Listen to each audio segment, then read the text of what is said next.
The Lost Cryptids Conservatory, where we will shatter your reality to bring you closer to the truth.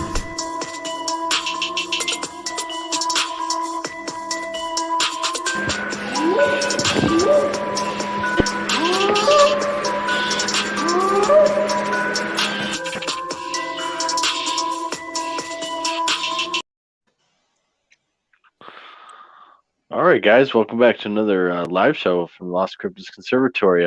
Today, our guest is Kenny, the Cryptopunkologist. How are you doing, Kenny? How is everything? It's good. It's real good. How you guys doing? Yeah, great. I was just sharing the crap out of the show, so I'm just that's why I was awesome. So, yeah, we got Dave on, we got Chad on, we got Ernie on, and let's just dive right into it. So, real quick, Kenny, what got you into all this, cryptozoology and all the way up to like writing your books and stuff, and your newest book, actually? What paved the craziness? way? Yeah, what led you on this path? Like many, at a young age, I started out, I loving Godzilla and King Kong, and I wanted to be the Incredible Hulk growing up. Yes. And so, that's really where it started, and just the imagination, aspect of it, and so I was, I wasn't necessarily the weird kid in the class, but I was pretty close to being the weird kid in the class. And so, I was friends with the weird kid in the class. So we ended up, he loved to write, and we started writing together. And I'd say that was probably like in second grade. And then, I just kept writing and writing as the years went on. And, I didn't know a lot about, any type of, monsters other than like King Kong and Godzilla and all the creatures that they fought, and the Hulk. And, but I knew Champ because I lived in northern Vermont right on Lake Champlain. So, I loved Champ. It was just, every time I was near the lake, I was sitting there like praying to God, like today's the day I'm going to see Champ. And unfortunately, to this day, I still have not seen Champ. So I'm not disappointed because I'm not dead yet. But that's one of my goals and bucket list is to witness Champ. But as I got older, and I got into high school, I continued to write, and just had a good time doing it, and just being able to kind of just get lost in my thoughts and my writing. And I used to do, different things like, create like little comics and stuff like that. And then I just kind of, after a while, just got more interested in like guitars, cars, and girls, and kind of walked away from the whole monster journey that I had lived in my own mind for so long. And just, I became a musician and started playing the guitar and playing in different bands. And so I was writing music, but I wasn't like writing anything that had to do with, my other passion. And I'd say probably in 2012, 2013, I got back into writing, and at that point in time, I still kind of played in bands, but I kind of retired the stages, got sick of that whole scene, and just kind of was doing my own thing. And but for as long as I can remember, I've always just had a love for anything legend, anything that you couldn't really explain. And I remember like growing up watching the show Unsolved Mysteries with Robert Stack, and just like getting just so excited every time that show came on. Even though I knew in the end there wasn't going to be like a conclusion, it was just like, because it was unsolved. But something about the music and Robert Stack, and so just watching all those shows, that kind of in my mind kind of kept me kind of still in the realm of it all. And I just kind of, for the longest time, I was just kind of doing my own thing. When I stopped playing in bands and I kind of got out of like any type of spotlight, like I just needed to just kind of like live my life and just be like normal. And so when I really kind of dived back into cryptids and Sasquatch and legend and lore, I just kind of did it like below the radar, because like I just wanted to kind of do my own thing. And I'd say probably in 2018, if you will, I'd say I came out of the cryptid closet, and started talking more about it and doing more.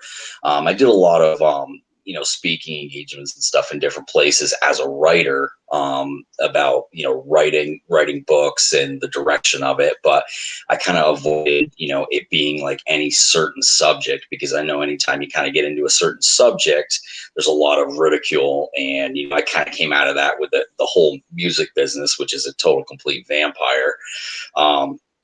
So again, I just kind of did my own thing for the longest time, just my own research. And but I started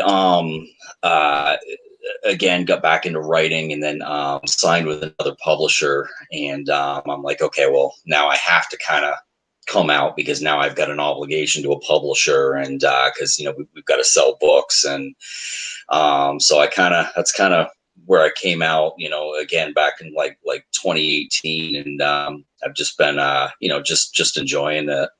It's not, the community can be a little vicious sometimes, but nothing like the music business. And I'm just loving it. I'm just enjoying it. And just rocking and rolling every day. And and enjoying getting to know people. And that's the big thing with me. I'm just about associations and relationships. So cool. Yeah, I kind of have to agree with Nicole. Yeah, that's great. I love the King Kong and the Hulk and Godzilla. That reminds me of my childhood. I still want to be the Hulk. Right now. There's right. If I could. And it's funny because my wife, she's a fitness instructor, and she grew up loving the Hulk as well. So it was like a match made in heaven. And then they came out with that whole Cameo thing, and I went on there. I'm like, Lou Ferrigno's on Cameo. You guys know what Cameo is? Oh yeah. Yep. Yeah, you and so I paid some money and got Lou Ferrigno to say my name and my name. So it was kind of like a bucket list item, just kind of checked off the list. So it was awesome. Cool. Yeah, well, let's talk about your newest book. What you did a previous book, but what led you to the newest one? Pretty much, it's the completion of the book, kind of like are you talking about the Young Readers Chapter book, or what took this one to the rebranding? Well, I guess go all over it. I guess all of it. Oh, okay. Well, you just really released it. Right. Yeah. Yeah. Right. So in 2020 or 2019, I signed with another publisher. I had been in the works with them all the way back to almost 2018. We've been talking, and I love young readers chapter books.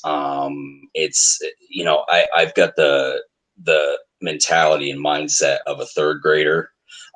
So I love writing books in that age group. Just again back in the day where possibilities were endless. The world was still fun, and you didn't have to work, and so that's kind of where my mind is the majority of the time. And obviously loving the passion of having the passion of cryptids and Sasquatch. So I wrote the book Stanley Riker and the Bigfoot Runaround. And it's about three friends that go to a summer camp together, and they find out that it could be potentially closed down because of some Bigfoot sightings in the area. So they go on a mission to try to come up with a way to capture the Bigfoot and save the camp. And so, again, it's called Stanley Riker and the Bigfoot Runaround, and it's just it was a fun book, and it released back in February or March of 2020. And then there's another project that I was working on, and I ended up releasing it through the same publisher, and the book did very, very well, but it kind of plateaued a little bit. So I ended up rebranding it with another publisher, and we just released it back about a week ago. I believe it was on the 9th. And it's called American Cryptids in Pursuit of the Elusive Creatures.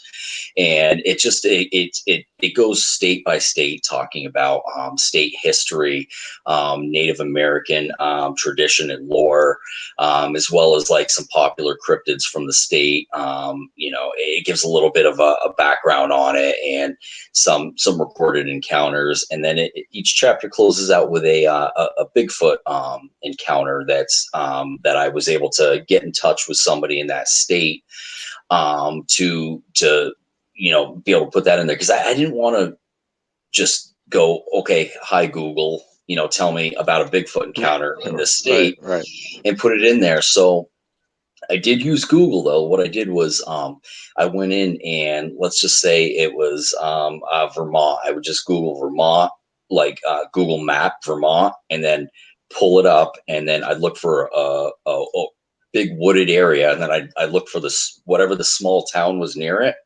And then I'd look up whatever the mom and pop diner was, or whatever the mom and pop's corner store was, call them up and say, hey, I'm writing a book, and I heard there were some Bigfoot sightings in your area. What can you tell me?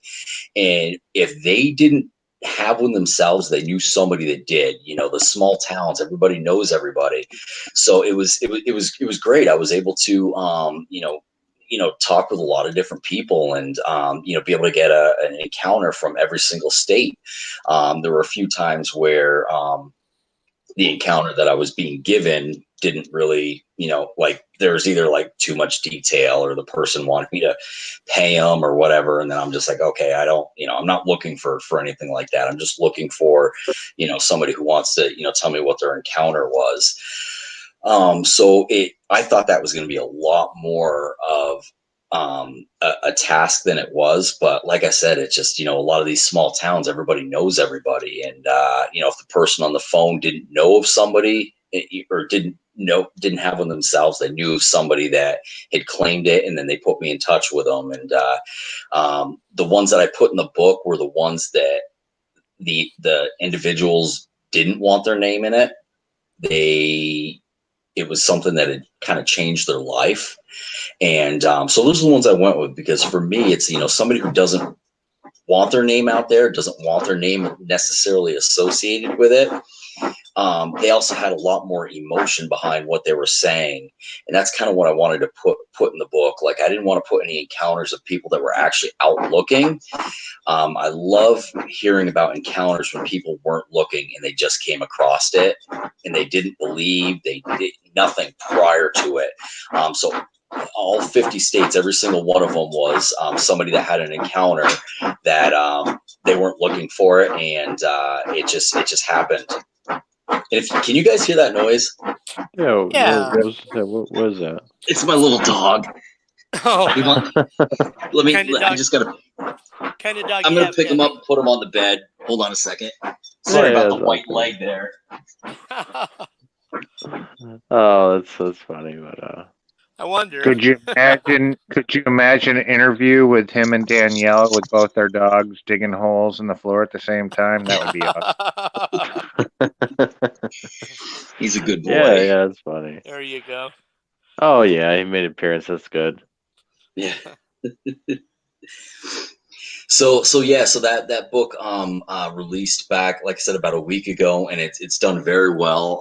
It released at number one, and it stayed in the number one spot for new releases. I'd say probably like the first 4 or 5 days, and then it's been kind of fluctuating between number 2, 3, and 4. It's just kind of going up and down, and but it's doing real well, and it's I'm really excited about it, and I'm getting some great feedback on it, and the follow up to it is in the works, so I'm pretty excited about that as well. So Cool. That's awesome. That's awesome. did any of you guys write? Not yet. Well, Yeah, Ernie, want to take it away? I have written a book. I wrote it in 2000, a long, long time ago. However, it was self-published. It had things that would have made it was before 9/11, and the subject and topics that I wrote about were not necessarily appropriate after 9/11. So Okay. I decided not to pursue it, but I did, and I have it. So yes. Another guy in our group, Val, has just put out a book. He is our data miner, and he has a Michigan Bigfoot encounter book by county.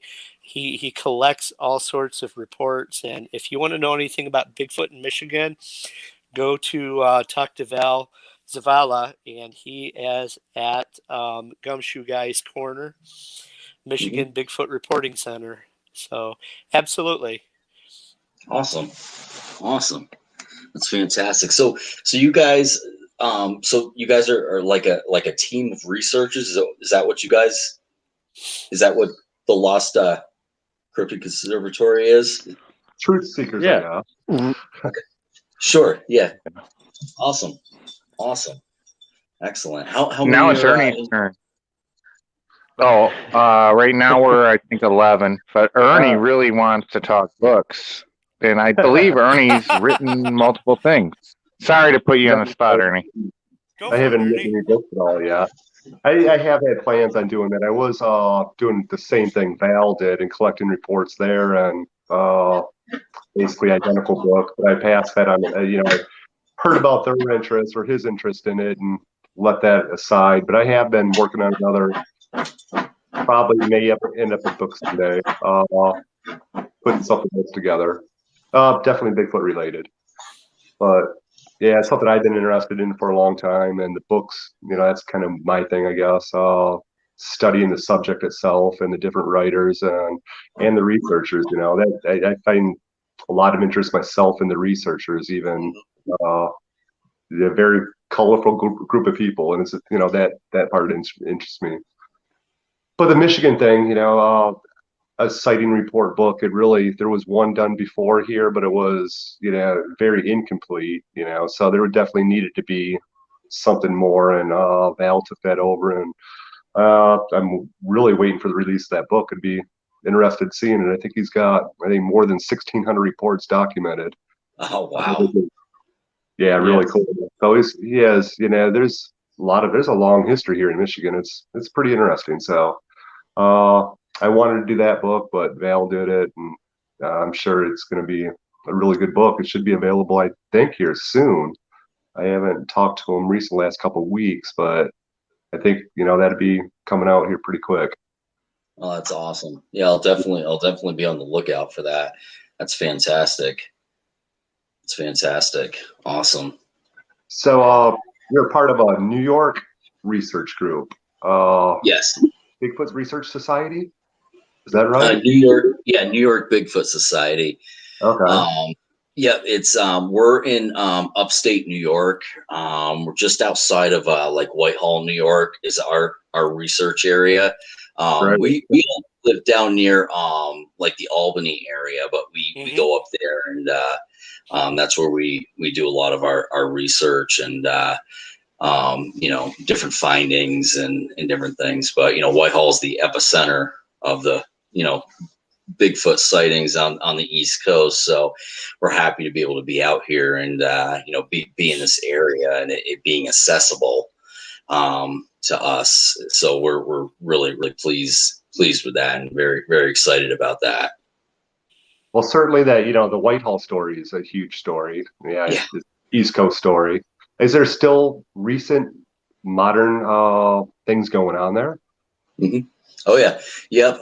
There's been a couple sightings. I'd say maybe in the last maybe 6 months out in Wow. Whitehall, which is great.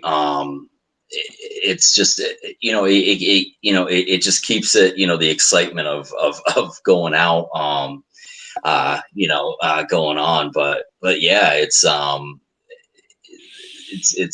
still hopping. There's still research teams coming in from all over the country to go to where one of the the famous sightings took place with the young kids, the teenagers, and so it's still up there, it's kicking. It's definitely the East Coast epicenter for Sasquatch sightings, and they've got that law up there now where they're saying if Bigfoot does exist, you can't shoot it, you can't hurt it. So so that's pretty neat.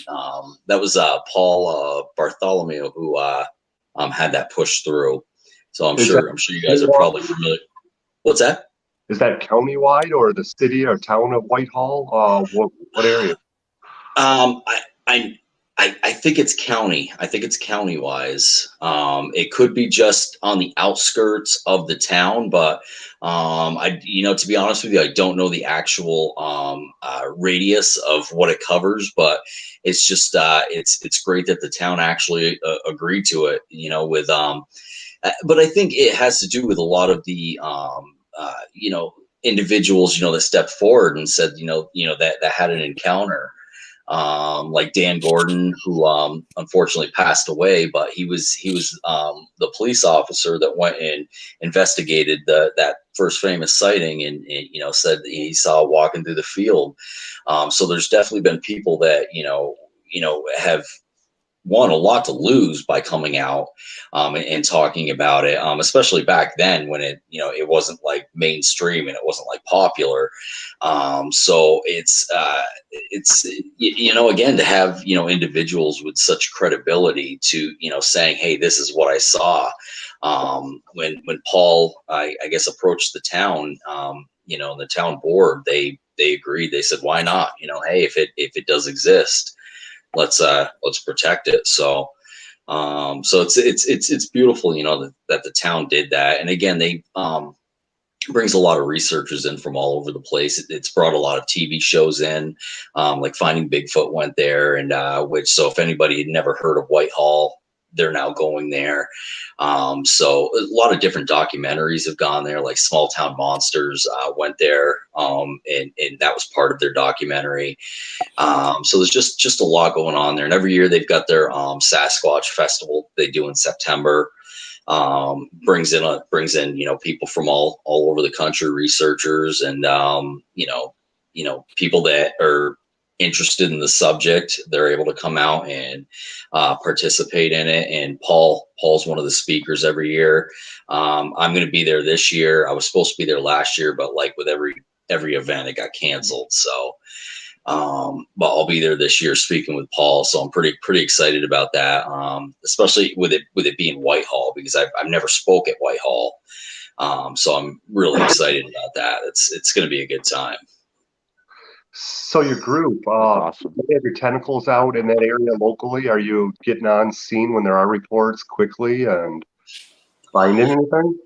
To be honest with you, we actually, unless somebody calls us, we don't actually go and check out like the encounters, because our area is kind of in the same general area. It's right on the edge. So we actually kind of go out and just kind of do our own thing, because the second that there is a sighting, I mean, research people come, I mean, they come from all over the place, you know, so it just kind of gets crowded and everything. So we just kind of stay back, let them kind of come in and disappear, and then we go out and just kind of do our thing. So because we know they're there, and I personally am not one of the lucky ones that have been able to actually have an encounter, like a visual. I've had experiences out, but I haven't actually been able to have that encounter. Although the leader of our group, who is very logical, his education is in animal behavior. When somebody hears something in the woods, he can tell you exactly, what's making the scream. I mean, this is just what he's done. And he actually had, back in January, he reached out to me. He's like, I just saw a Bigfoot. And I thought he was joking. But he's always the first guy, that'll come up with a logical reason. Okay, well, this or that. And for him to come to me and say that, it was awesome. He had an encounter prior to that where, to this day, he says, I had a Bigfoot encounter. I saw one, but yet I can't 100% say I saw what I saw. Mm-hmm. But the one that he had in January, 100%. He said 100%. It was up kind of on like this steep area, and he wanted to go up after he witnessed it, but it had snowed, it had rained, and it was just all like ice.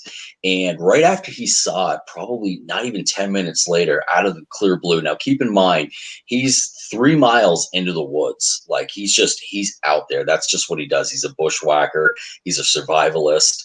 And about 10 minutes after he sees the Sasquatch and it disappears, 2 forest rangers just come out of nowhere.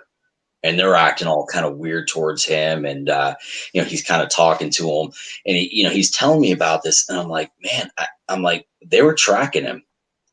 That's got to be what it. Why are they out there 3 miles out into the woods, 2 of them, and then you just encountered this, and then they come out of nowhere, and now they're acting just kind of all weird and not their normal forest ranger type of attitude or way. They were just very standoffish, and so it was a crazy day for Gary. And he's at that point now where he's like, I don't even know what I know anymore, after seeing that. And he did get a picture, but of course, unfortunately, it's one of those ones where it's far enough away. But he took a picture immediately after to show that there was nothing there after, which I always encourage people, if you get a picture of what you believe to be a Sasquatch, it just, it walks away or goes, you can't see it anymore. Take a picture of where you saw it standing, so that way, you can show the before and after. Because a lot of the time, somebody will show you a picture, but then they're like, well, do you have an after picture or anything? And they're like, no, I didn't think to take one. And that's always been his question, did you take a picture after? So he took a picture immediately after, and he sent me both pictures. And yeah, you see it there, you see this bulk there, and then the next picture, there's nothing there. So it was, and again, that's up in the Adirondacks in the Whitehall, New York area. And again, 3 miles out in the middle of like nowhere. So it's not somebody running around trying to play a trick on a guy who's up there, just kind of doing his thing. Yeah, that's great. That's sounds like a good one. Yeah, I wished I'd been there. I'm at work. I'm sitting in my office. I get this, and I'm like, oh my God, I want to be there with you right now. But and he's gone back since then. He's been able to go up into the area because a lot of the the snow and the ice melted, and he just said that it's very, very chilling now when he goes in that area. To see something like that. And this is something, I mean, he's been a paranormal investigator for like 25, 26 years. And he got into, the Sasquatch probably, I don't know, about 12 or 13 years ago. He used to work with Steve. I don't know if you guys know Steve Coles. If you're Yeah. familiar with SWAT Steve. detective. What's that? SWAT detective Steve Coles. Yeah. He used to work with him, and then they branched off. So about 13 years he's been doing that now. Is this an area that you guys are focusing on now, since there's been a recent sighting and it's definitely credible? It's one of your team members. Yeah. In the future. Oh yeah, absolutely. It's in one of our general areas, but it was further out, and so yeah, it's in one of the general areas. It's up on like a mountain area. So yeah, I mean, I just want to I want to get out there and stand in that spot where it was standing, and but again, I mean, if you met Gary, before and then now, I mean, I was just we have a podcast as well, and we just had. Are you guys familiar with Todd Neese? Oh yeah. Okay, so we just had him on, and he was telling us about his encounter, and have you ever heard his sighting and his encounter, his story? I don't recall. Oh, probably have at some point. I don't recall it though. And that's out, Washington State or something, isn't it? I think he was. Where was he? I think he was in Oregon. Which Oregon. one? What's that? Oh, I'm sorry. I thought I heard you say something.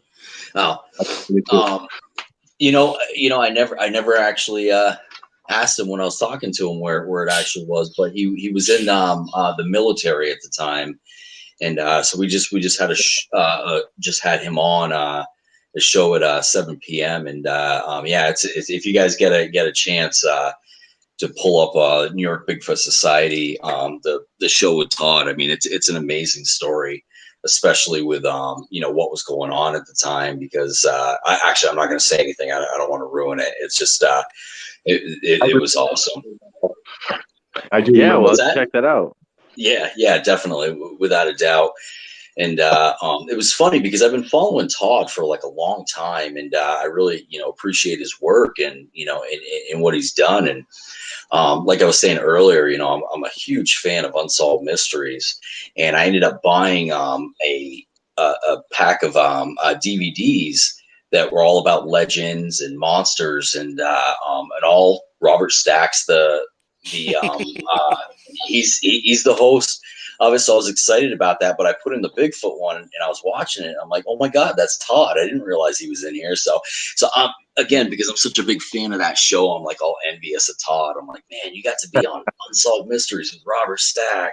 I'm like, did you get to meet him? He's like, nah, didn't work like that, because they record their stuff in the studio, and I'm like, all right, I knew that. I was just but yeah, if you guys get an opportunity, I mean, and again, it was one of those encounters where, he wasn't even looking, it just happened. And, to hear him, tell the story, it's definitely very, very moving. And it kind of gets you excited and kind of pumped up and wanting to get out in the woods again. Yeah, he seems really credible. I believe in that encounter. There was actually a second witness there also with him, wasn't there? That they talked about afterwards and agreed that they did see the same thing. And yeah. They came. I guess he came up to him, another person that was in their squad, and just said, "Hey, I saw something. Did you see something?" And he was like, yeah, but I'm not going to tell you what I saw, and at first I guess it started out like that, but then they said, yeah, this is what I saw. And apparently there were three of them. And it turned out as time went on, there were some other people that were in the squad that were going down the road that saw the same thing, that didn't want to say anything because they couldn't believe what they were seeing. So it just brings, again, a lot of credibility to, the story. And again, the fact that, wasn't even looking. And, and a lot of the time that's kind of when it happens. Like Gary wasn't out looking back in January. He was just out hiking. That's just what he does. he'll go out in the middle of like nowhere just to get away from everything. And he wasn't paying attention. He wasn't doing anything, just out, walking through, bushwhacking, the machete, just making his way through. And that's the other thing about Gary. If you ever go out with Gary, you're on a trail for about 5 feet. And then after that, man, it's all rough terrain, and he just drags you through it. So that sounds fun. Yeah. Well, there is the old saying. Sounds like what we do. You don't find Bigfoot; Bigfoot finds you. Yeah, agreed. And I think the most common sightings actually are road crossings. So it's just, chance encounters. I think very rarely do investigators actually go out looking for them and actually find anything. It seems like most encounters are by chance.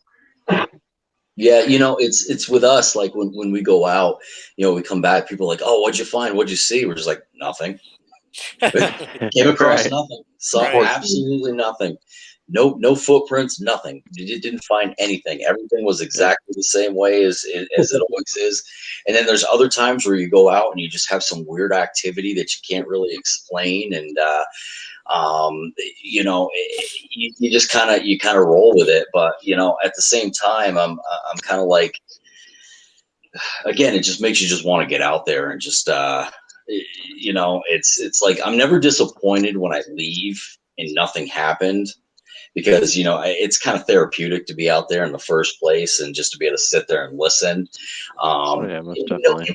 We do different things when we're out there, but for the most part, we try to leave a lot of like the Hollywood and the TV behind, meaning like, there's a lot of things, that folks do and got into this subject based off of a lot of like TV shows, mainstream, different things like that, so like so a lot of it, we don't do, like, I mean, we'll do tree knocks, but we don't use sticks, we don't use bats, we actually use rocks, because we kind of have this theory that, with a stick, it's always, it breaks, depending on the thickness, everything sounds different. But we found when we use rocks, it sounds exactly the same every single time. And you don't have that differentiation in sound. And we set up digital recorders throughout the research area as well. And not last summer, but the summer prior to that, we were out and we used the rocks, we threw them at the tree. And me and another researcher, we were out probably maybe 200 yards away, and Gary said, "Hey, I'm going to throw a rock at this tree here." So he radioed us, let us know, and then he threw the rock. We heard it hit. And in the distance, we could see where he was, because he was like at the base camp. We had like a fire there, so we could see him in the distance. And so we just sat there quiet. And like 45 seconds later, we heard like the same exact sound come back, that same exact kind of like knocking, cracking noise. And by chance, the recorders picked up Gary's, and it picked up the other one that was, it was a recorder that was further out in the woods, and it actually picked it up. So we've got that on recorded now, and we'll play that on shows from time to time.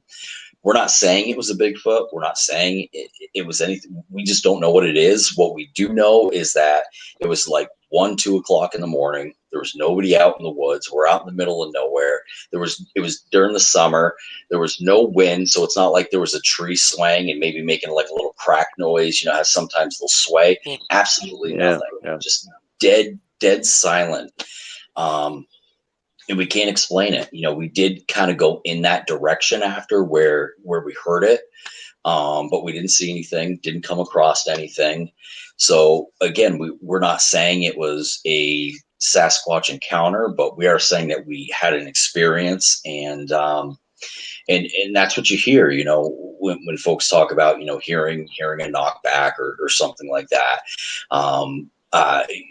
that, it's that's what it is. But again, we're not saying, because we didn't see it, we can't confirm it. But what we can do is we can play the audio and let people decide for themselves. So, can I ask you a couple controversial questions, Kenny? Yeah, absolutely. Okay, so what is your opinion on the structured things? Because we go to so many places, we don't find them. Sometimes we find them, and sometimes they're massive. Sometimes they're small. What is your opinion, and do you use them in research? And then I have a follow-up question. It really, really depends. I mean, the first thing I do if I come across a structure, I look at the edges of everything and I look to see if it's twisted, if it's cut. I do know, because I've got some friends that are in the military, I do know that there'll be times where they'll have different trainings that they'll go out in the woods, and it's survival trainings, and they're taught how to build different types of shelters, and not every single one of them is by using an axe. It's or a machete. It's how you're going to pull things together, how you're going to break things in order to make a shelter that you could survive in overnight. So I do know that does happen. And being with Gary and him being a survivalist, he'll build these types of structures sometimes himself, but then he'll normally take them down after, so that way he can just kind of leave the location as it was. So I don't know. I mean, the first thing I do when I come across something like that, or somebody sends me a picture, I'll zoom in on it and I'll look at the edges of the sticks.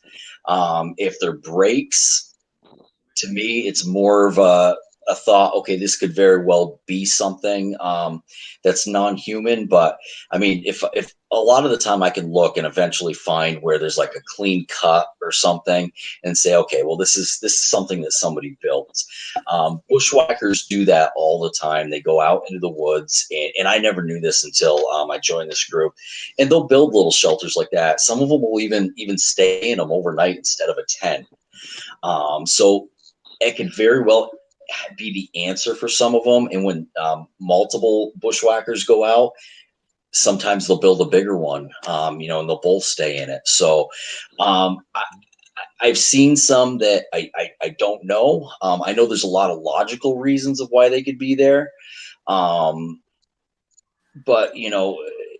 can I say for a fact that it's a human made this one? In certain cases I can, but has been certain times where I couldn't tell you if it was like a military training, some individuals going out, or some type of bipedal 10-foot tall creature made it. Or Boy Well, I like Scout. your- Awesome. Now wait, Hey, I get part two. Now Okay. my second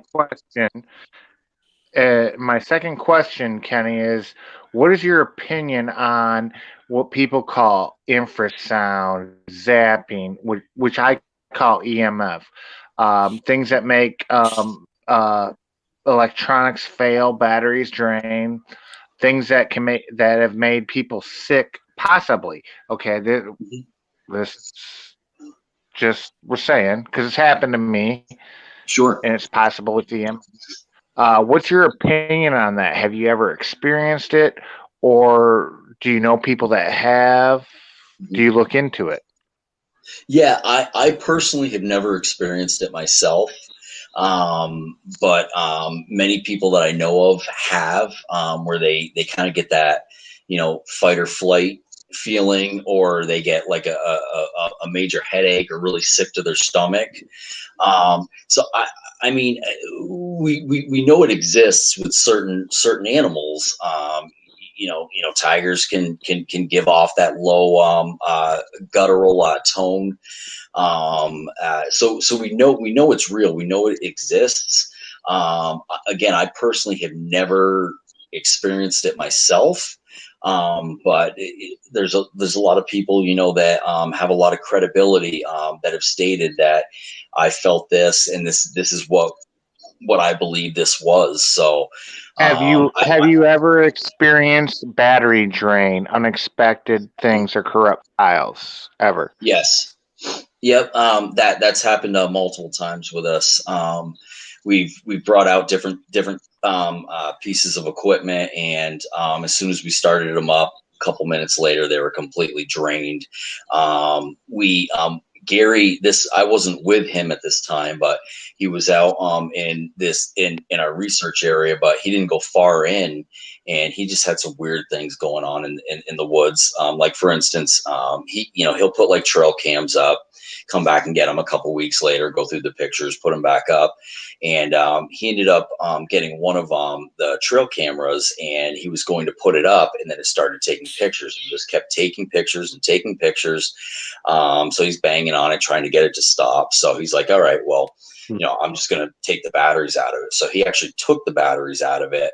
And when he took the batteries out of it for at least like 20 seconds, and his fiance was there with him and confirmed it, for like 20 seconds, it continued to take pictures after. Now, I understand with technology, sometimes it can still hold somewhat of a charge, but not for that long a time.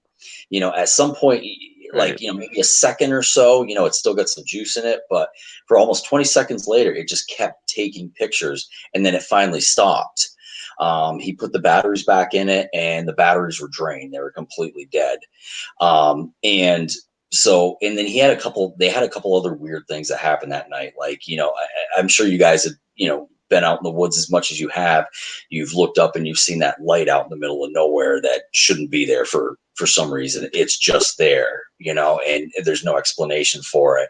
It's not swamp gases. It's not anything like that. It's just a light that's out in the woods, and you don't know why, and you can't figure it out. He had that happen that night, and so he said the heck with it. This is enough. So he wasn't that far into the woods, and he came back to his car. And when he got in his car, he noticed his lights didn't turn on, and his battery was completely dead.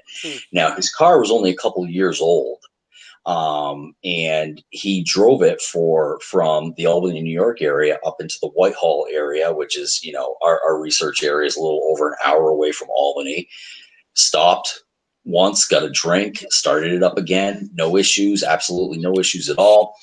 A truck ended up coming by, so he said, hey, can I get a jump here? So they said, yeah, no problem. So they hooked it up and everything, and the battery just wouldn't start. It just would not start. So the next day he came back, they put a brand new battery in it, and it started right up, and it's been fine ever since then. So, I've never heard of that, and he's never heard of that before, but it was like, like the batteries in the equipment died, and the battery in his car was just completely shot. That's a pretty high level of battery drain. Typically, it's a little maybe like a faster battery drain and stuff, but to outright just drain within seconds and multiple. That picture. That's pretty interesting too, because usually it remaining on frozen would be one thing, it's just stuck on. But like taking pictures, resetting yourself and taking pictures like that's pretty abnormal, especially when there's no like this battery powered in it. Yeah. Exactly. And again, Gary, he's the first guy to come up with a reason of why something happened.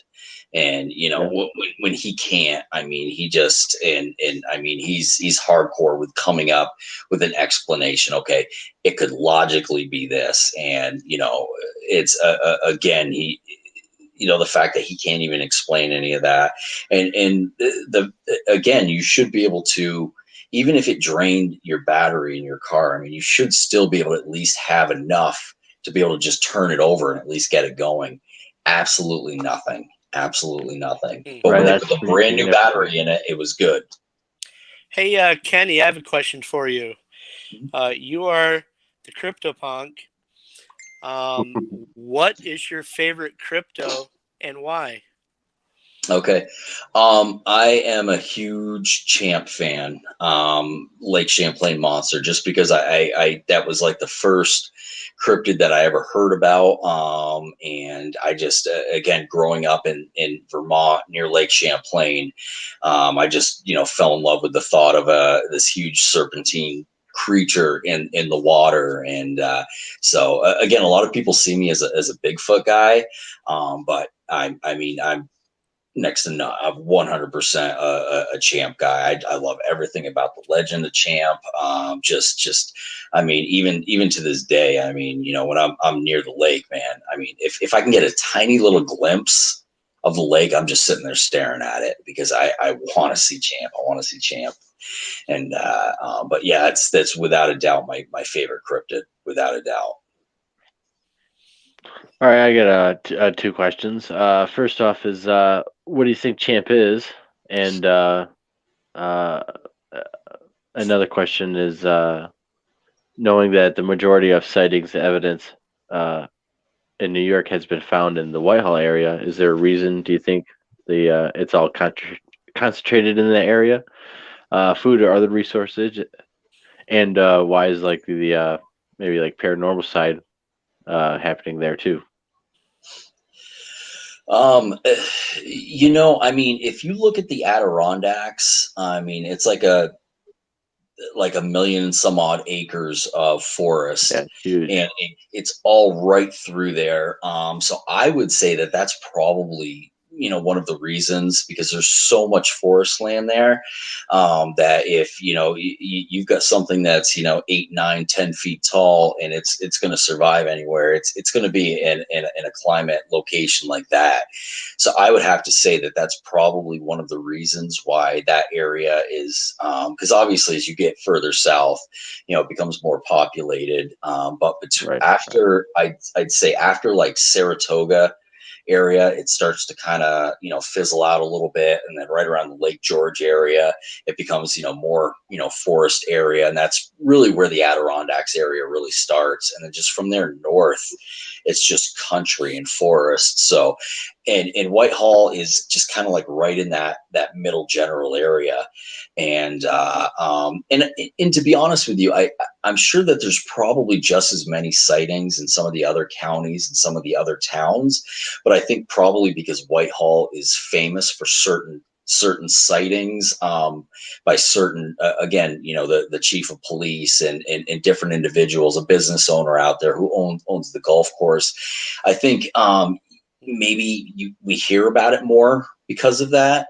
But again, I just, it's just the millions of acres of forest up there. I would say that would have to explain why, you know, it's it's up there. As far as, you know, the paranormal aspect to it, depending on how somebody sees paranormal, um, you know, they say like, you know, New England is like kind of like witch county, I guess. It's the Right. it's the most what's the word I'm looking for? It's not the Bible Belt, you know. It's just it's the chosen frozen up here, and it's they say it's just witch county. It's the most unchurched area in the country, and so I don't know, you know, that could definitely, you know, have something to do with it. I can't obviously, you know, say 100% for sure, but when I look back, you know, into the history and a lot of the things, I mean, you look at, like, you know, you take like, you know, Salem, Massachusetts, you know, I mean, that's just right next to New York. So, you know, there's a lot of stuff that, you know, a lot of nasty, evil stuff that kind of happened in this area. So, you know, I'm not a big paranormal guy. As a matter of fact, I run from the paranormal every chance I get. But I have to believe that, you know, that would have something to do with it. Hey, Kenny, Yeah, why do you run cool. from it? Just go ahead. Question. Why do you run from the paranormal? I do too, but I want to know why you do. Sure.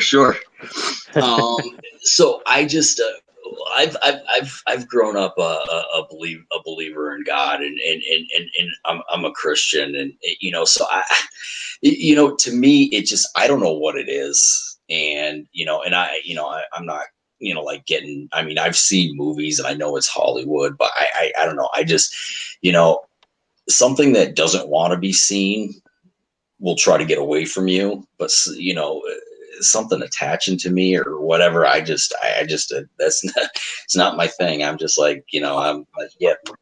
I don't want anything to do with that. I love legend and lore. I love creepy stories, but like, I don't really call myself a researcher. I'll call myself an explorer. And what I mean by that, like, if somebody says to me, "Hey, do you want to go? There's this house that's said to be haunted. You want to go in and research it, this and that." I'd be like, "Nope, sorry." But if somebody says to me, "Hey, there's this cool old house over there. You want to go in and explore that?" Like, I'm all about that. But I'm like, I'm not like, Right.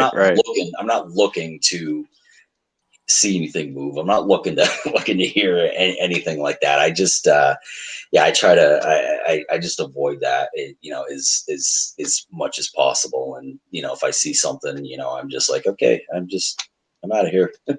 See you guys. There's I hear other that. people. I hear that. Agree to that too. Yeah. So what about Champ? What do you think Champ is, and about the other lake monsters? Like in like the Great Lakes, we have lake monsters, different stuff. So what do you think about the North American variety? Um, you know, I think a lot of folks talk about being channels under the ground. I know in many senses that has Yep. been debunked, depending on what. I don't want to say debunked, but there's certain lakes that don't necessarily connect it to anything, but they're like, for instance, Lake Champlain used to be connected to the Atlantic Ocean years back. Right.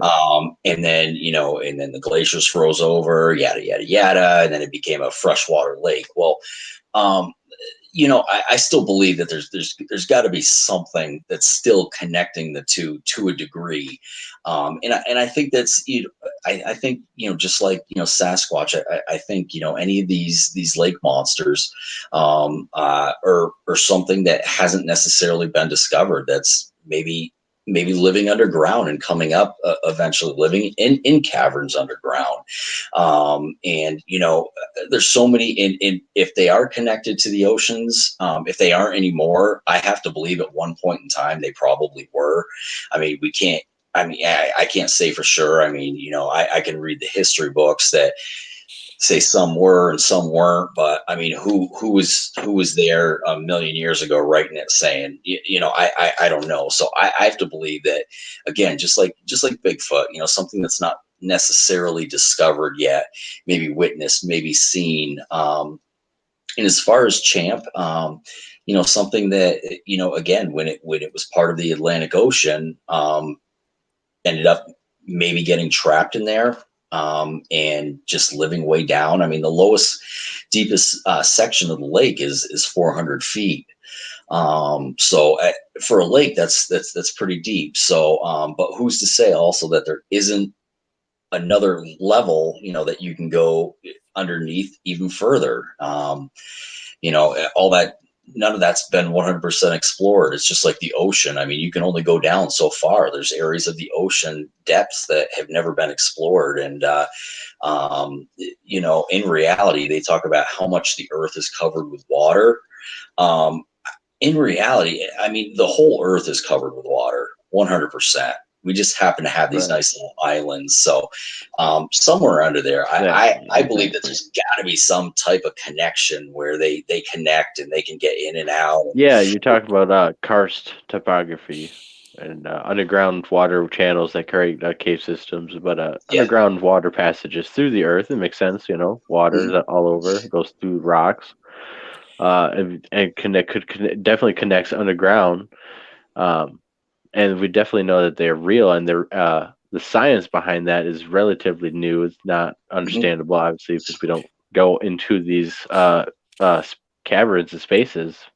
Mammoth Cave is a good example. It's hundreds of miles of caverns, and Yeah. uh, so yeah, it's very very possible that these creatures are all over and swimming inside the earth and getting out into the ocean, into some of these lakes. I know some of these lakes, possibly Great Lakes, same situations, and it's always interesting too. So.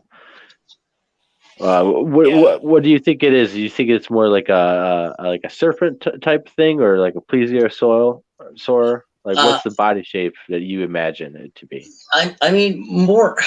I mean, I would definitely say, definitely more serpentine. A lot of people, kind of go with the plesiosaurus, which I understand why. But at the same time, when you look at the plesiosaurus, like its back is, like people tend to see humps. When a plesiosaurus, from my understanding and everything I've looked at, the back, it's got its neck, but the back is pretty smooth. Like there's no like humps, like snake-like humps. So, Right.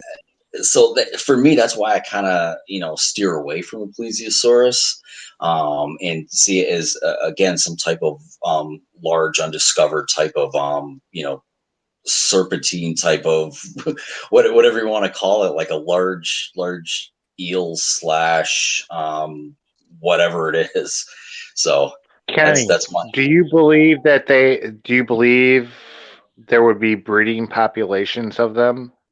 And also with Bigfoot, if there would obviously, so with these whatever these creatures in the sea are and in Lake Champlain. I mean, I would have to say that, for something to, continue to show year after year, that it has to have some type of expiration date on it. So I would have to assume that there's some type of reproduction happening, whether it be mating or something within it and laying some type of egg. I'm not really sure, but there's got to be something that's keeping it going. And you'd mentioned like Sasquatch. There's people that different researchers have talked to where they say that they've seen a certain Sasquatch many times, and over the years, the color changed of its hair, and it was more gray. So I have to believe that at some point they die off. So if it's dying, it's somehow reproducing, and something else is helping it do it. As far as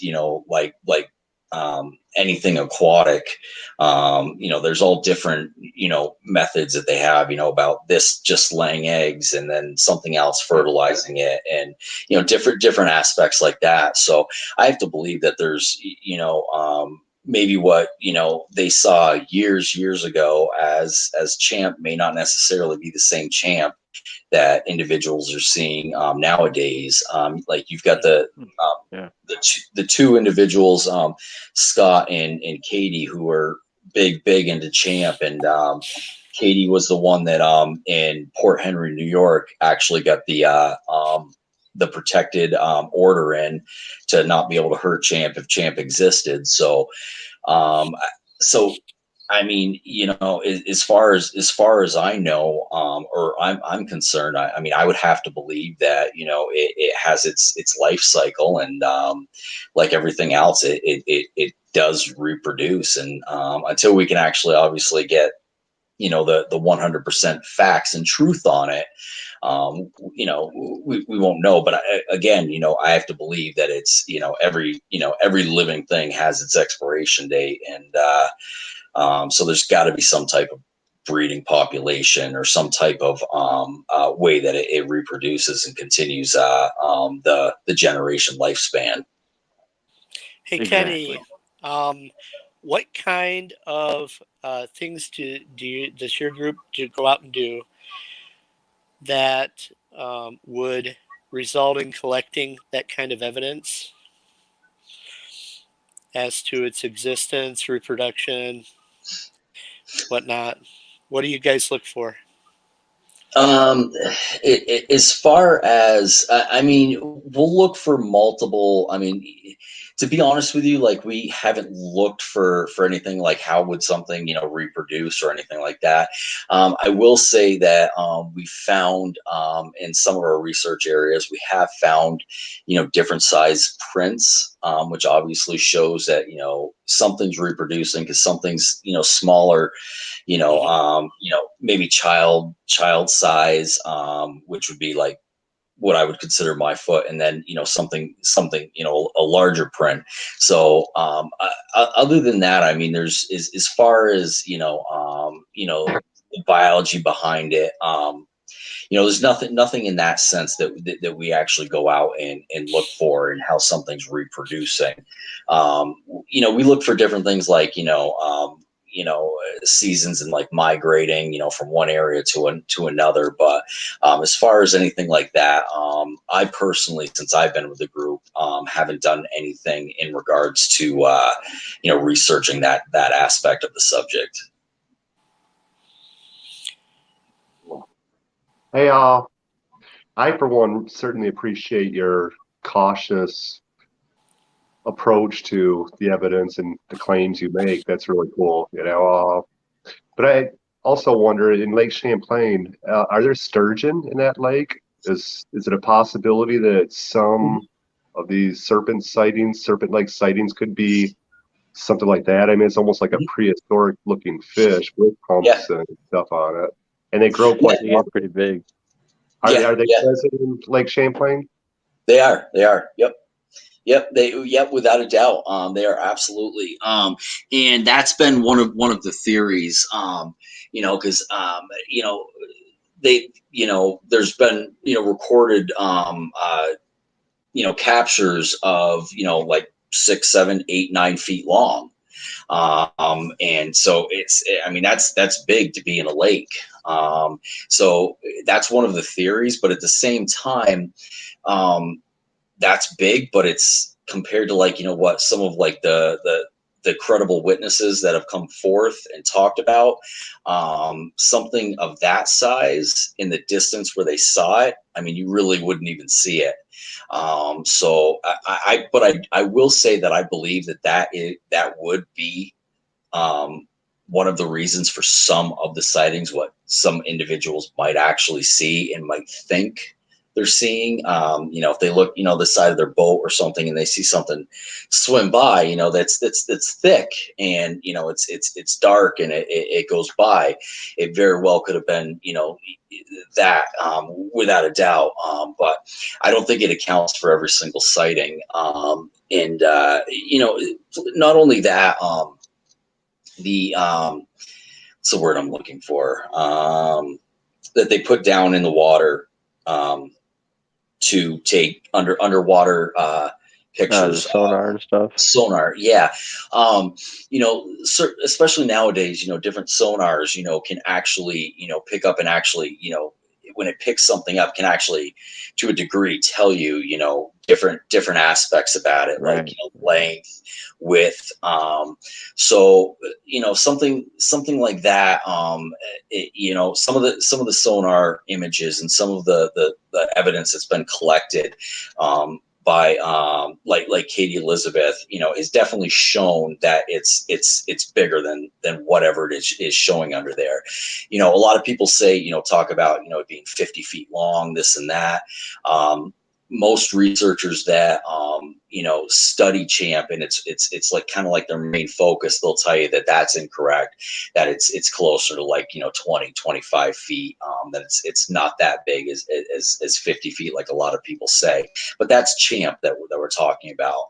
There could be other serpentine creatures in other lakes that could be bigger, but again, a lot of the individuals that research Champ, and that's their main focus, they'll tell you that 50 feet is definitely a stretch. And from what they've picked up on sonar images and from different witnesses and what they've witnessed themselves, they'd say probably about 20 to 25 feet. Are you actively involved in a group right now, trying to answer this question of Champ? Kinda. Because again, Champ was my I guess, upbringing and introduction to cryptids. So I've been, studying Champ, for years. So I've got, close friends that do. The book that I just released, American Cryptids, Katie Elizabeth is she wrote the foreword for the book. So she's a good friend of mine. And then the introduction, I mean, everybody knows Ken Gerhard. You can't not know Ken Gerhard. He wrote the introduction for the book. So, and I know he's very, very well versed when it comes to serpentine creatures as well. But it's Katie lives right on Lake Champlain, and she's out there every single day. So, a lot of information, I've learned from her and reading her books, as well as again, when I lived in Vermont, I was at the lake a lot, and I relocated out into New York back in 2014. So I live just south of Saratoga Springs.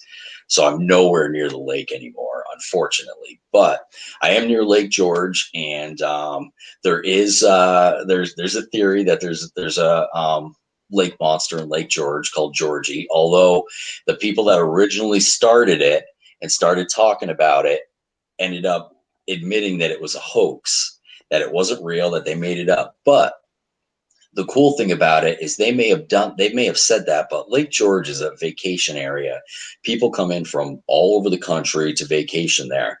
So they've never heard of Georgie, but yet folks still to this day, it's not often, it's not a lot, but folks still to this day will from time to time report that they saw some type of large serpentine creature in Lake George that they couldn't explain what it was. So I don't know. I mean, Lake George is near Lake Champlain. Who knows? Maybe there's some underwater thing, and it's Champ coming up over, or vice versa.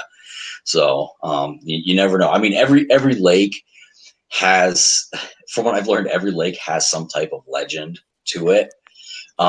It's just certain ones stand the test of time, as well as continuing to, bring forth, new sightings and new evidence. And yeah, obviously, there's people that, they see a log, floating in the water, and, they automatically assume that's what it is, or, a log with a big branch on it, and it's kind of like this, and it floats and it comes up, it looks like a head, and then it goes back down, and they're thinking, oh, that was Champ. We know those happen, but again, there's a lot of people, that, are very, very credible in what they do and take what they do very serious. And, they'll rule that out, and, before they present anything like that. Kenny, I think that's totally on point. I think that definitely there's oceans under the oceans and under the lakes as well, and they all connect, and it would be a great conduit for these creatures to go back and forth undetected. What do you think about that, Ernie? Well, I'm not sure about that.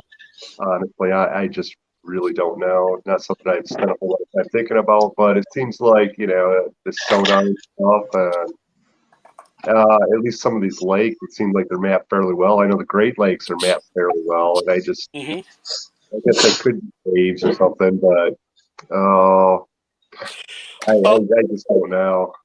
Certainly, I guess it depends on the lakes. More rocky lakes probably have a better chance of having caves or some kind of system like that, where I'm not so sure about the Great Lakes, if we have anything like that here.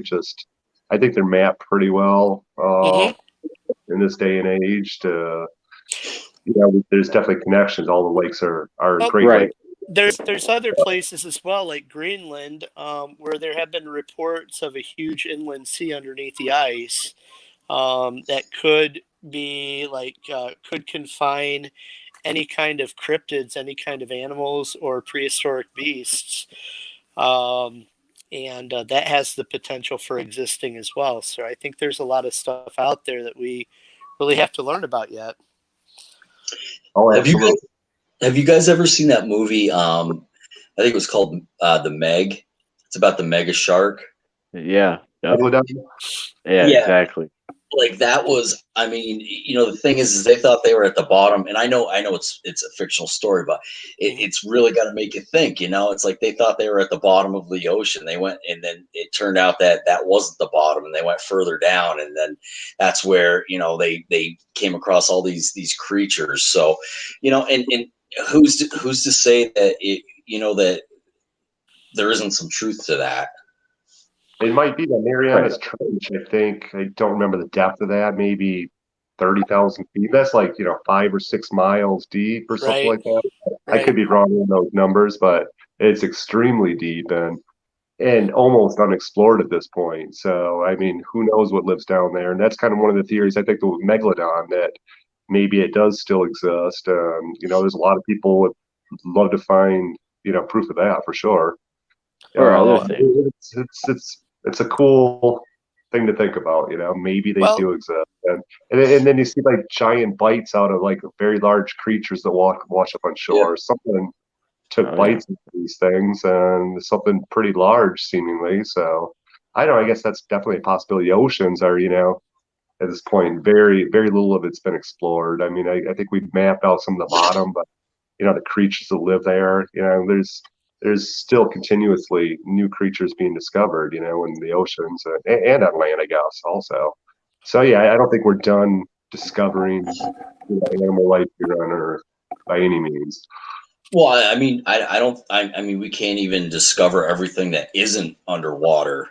We're still discovering new species and animals. So, I mean, I'm expecting to discover everything on land way before we even come close to discovering, all these different creatures under the water. So, so it's definitely it's a world of mystery, and and that's what I love about what I do, and again, just that's just again a passion, of mine, and yeah, I mean it's obviously why we all do what we do. Yeah, exactly right. And well, it's been about over an hour and stuff. I actually gotta get going and stuff, unfortunately. But we'd love to have you back and continue this talk and stuff. It's very fascinating. And is there anything else you want to plug? How do people find you and find your books? Where do people go to purchase this stuff? Sure. Well, you can always obviously go on Amazon and get the books on there. You can reach out to me on my Facebook page, Kenny W. Irish, the Cryptopunkologist. You can go to my website, which is kwirish.com or the cryptopunkologist.com. You can go through my publisher, Beyond the Fray Publishing, to get in touch with me. I'm going to be at different events this year. In May, I'm going to be in Tennessee at the Smoky Mountain Bigfoot Festival. I'll be appearing and speaking at that. In August, I'll be at the Lake Champlain Champ Monster Festival, doing the same thing there. In September, I'm going to be in Whitehall, New York, speaking at that one at the Sasquatch Festival. In October, I'll be in Fort Wayne, Indiana at the DeadCon convention. And then, there's other ones that are in the works right now. So, any one of those events, I'd love to meet everybody, it doesn't matter what I'm doing. I stopped doing it to talk to people, and, so any one of those events, just definitely, you can follow me or go to my website for updates. And, again, I just hope to meet as many people as possible, and, just have fun. Yeah, exactly. That's awesome to hear. And we're throwing our own event here, July 17th, the Michigan Bigfoot Conference. And we're having quite a number of speakers, actually. And got Cliff Brackman, Ken Gerhard, Adam Davis, Robert Kreider. We got Jason Kenzie. We're having Janice Carter there. We're having a number of local Michigan speakers, actually, we're having a bunch of we're having a kind of a paranormal cryptid room where everything goes, because people do have sightings of orbs and and everything else along with Bigfoot, or in the same areas at least. So we're giving them the stage to talk about everything in between. So a lot of great people are going to that too. So we're going to drop another. One conference, two venues, Blake. One conference, Yes. two Yep. venues. Yep. Exactly. And we're going to drop another huge name here on about a week, maybe a week or two. So be on the lookout for that. But yeah. So yeah, I saw that Ken Gerhard and Adam Davies, my two faves. That's awesome. Awesome. Yeah. Yeah, the one that I'm going to be at in May, Cliff's going to be at that one. So that'll be great. You know, being able to, because I've never met Cliff. So we're going to be speaking at that same one. So it's going to be awesome to meet him. And Ron Moorhead's going to be there as well. So, I'm definitely looking forward to it. Cause like I said, I've never met Cliff, and, I think, when it comes to footprints and all that, I mean, I think he's brilliant. So it's going to be nice to be able to just, talk to him. So exactly. And we're definitely honored to have all the people going and guests, and hopefully you have a lot of people show up and stuff, because like you said, it's awesome just to get out and talk to people and meet people and stuff. So with COVID happening, we're all COVID compliant, and slowly and surely they're kind of lifting restrictions, it seems like, in our state at least. So we're hoping to get everyone out there and have fun. So awesome. Fantastic. Yeah. So without further ado, guys, you guys have a wonderful night, and thanks for watching the show. And we'll